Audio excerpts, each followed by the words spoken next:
Olá, hoje a gente vai dar uma olhada mais de perto na região torácica. Isso aí. Pegamos aqui um material variado, sabe? Anatomia aplicada, umas notas sobre biomecânica da caixa torácica, fisiologia da ventilação. Uhum. A ideia é tentar entender melhor como essa estrutura toda complexa funciona, principalmente para a respiração, e tirar uns pontos interessantes que esse material traz. Legal. Bom, vamos lá então, começando pelo básico, né? A parede torácica. O material descreve bem costelas, externo, vértebras lá atrás e os músculos. É uma caixa que protege, mas que também se mexe bastante. Exato. E essa mobilidade, ela vem muito dos músculos intercostais, que ficam ali, tipo, em camadas entre as costelas. E as fontes trazem um detalhe interessante sobre as fibras deles, né? Os externos, que ajudam a inspirar, as fibras vão para baixo e para frente. O pessoal compara com mão no bolso, para visualizar. Ah, mão no bolso, boa. Isso. E os internos, que agem mais na expiração forçada, têm as fibras no sentido oposto, tipo mão de grávida. Essa direção da fibra é que direciona a força para levantar ou abaixar as costelas. Entendi. Esse levantar e abaixar não é tão simples, né? O material fala nos movimentos de alça de balde e cabo de bomba. Como a gente visualiza isso? Olha, são analogias ótimas mesmo. Pensa assim, as costelas articulam lá atrás, nas vértebras, certo? Certo. O movimento de alça de balde, imagina as laterais das costelas. Elas sobem e vão para os lados, que nem a alça de um balde quando você levanta. Isso alarga o tórax para os lados. Tá. Já o cabo de bomba é mais um movimento do externo e da frente das costelas. Eles sobem e vão para frente, como aquele cabo de bomba d'água antiga, sabe? Aumenta a dimensão da frente para trás. São esses dois movimentos juntos, né, que os músculos causam, que expandem o volume do tórax. Fascinante. Uma estrutura que protege e, ao mesmo tempo, é uma máquina para respirar. E o motor principal dessa máquina, pelo que as fontes indicam, é o diafragma. Ah, sem dúvida. Ele é a estrela, né? É aquele músculo em forma de cúpula que separa o tórax do abdômen. Ele faz o trabalho pesado na inspiração normal. Como assim trabalho pesado? Ele contrai, aí ele achata, puxa o centro dele para baixo, isso aumenta muito o espaço vertical dentro do tórax. E aí, com mais espaço, a pressão lá dentro fica menor que a de fora e o ar entra sozinho para igualar. Entendi.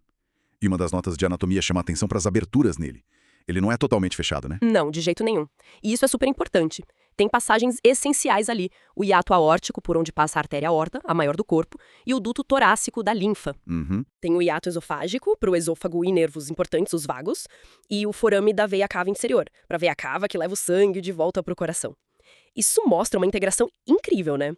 Mas também sugere como uma tensão ou restrição no diafragma poderia, em teoria, afetar outras coisas além da respiração, tipo circulação, talvez até digestão. É algo que o material de biomecânica menciona como uma área de estudo. Faz sentido?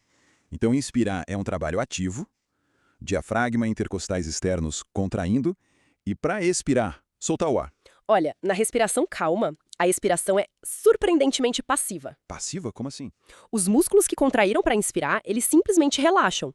E aí a elasticidade natural dos pulmões e da própria parede torácica faz o tórax voltar, diminuir de volume, a pressão lá dentro aumenta e o ar sai. É como soltar um elástico que você esticou, sabe? Ah, tá. Claro, se a gente precisar soltar o ar com força, tipo assoprar uma vela forte, aí sim, outros músculos entram em jogo, como os abdominais e os intercostais internos. Certo. E quando essa mecânica falha, as fontes falam em costelas fixas, presas. O que significa isso na prática?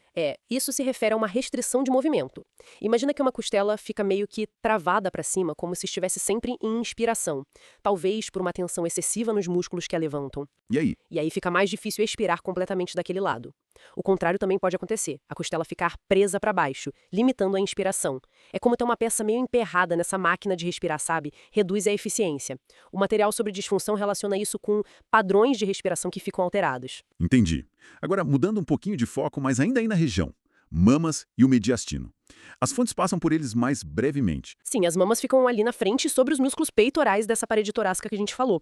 São formadas por tecido glandular, gordura, tecido de sustentação. E o mediastino, bom, esse é o espaço central, super importante, que fica entre os pulmões. Não é um espaço vazio, não. Ali fica um coração, os grandes vasos sanguíneos, como a aorta, a traqueia, o esôfago.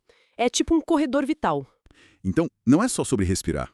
A eficiência dessa caixa torácica, essa mobilidade toda, impacta diretamente o espaço e o funcionamento desses órgãos vitais que estão ali no mediastino. Exatamente. O jeito que a gente respira, a liberdade de movimento da caixa torácica, tudo isso influencia o ambiente mecânico, para o coração, para os grandes vasos, para o esôfago. Uma respiração eficiente não é só sobre oxigênio, é sobre manter um equilíbrio nesse compartimento central tão cheio de coisa importante. Resumindo, então, temos uma arquitetura incrível. ossos e músculos trabalhando sem parar para a respiração. Um processo que sustenta a vida, acontecendo coladinho com órgãos vitais ali no mediastino. Uma coordenação impressionante. É. E o que realmente me chama a atenção nisso tudo é a constância desse trabalho. Esses músculos respiratórios contraindo milhões, bilhões de vezes ao longo da vida. Isso leva a uma reflexão interessante, que fica meio nas entrelinhas das notas de biomecânica, sabe? Qual será o efeito a longo prazo de pequenas restrições, coisas talvez despercebidas na mobilidade dessa caixa torácica? Qual o impacto disso na nossa energia, no nosso bem-estar geral? Mesmo que a gente não sinta falta de ar diretamente. Exato. Mesmo sem falta de ar óbvia.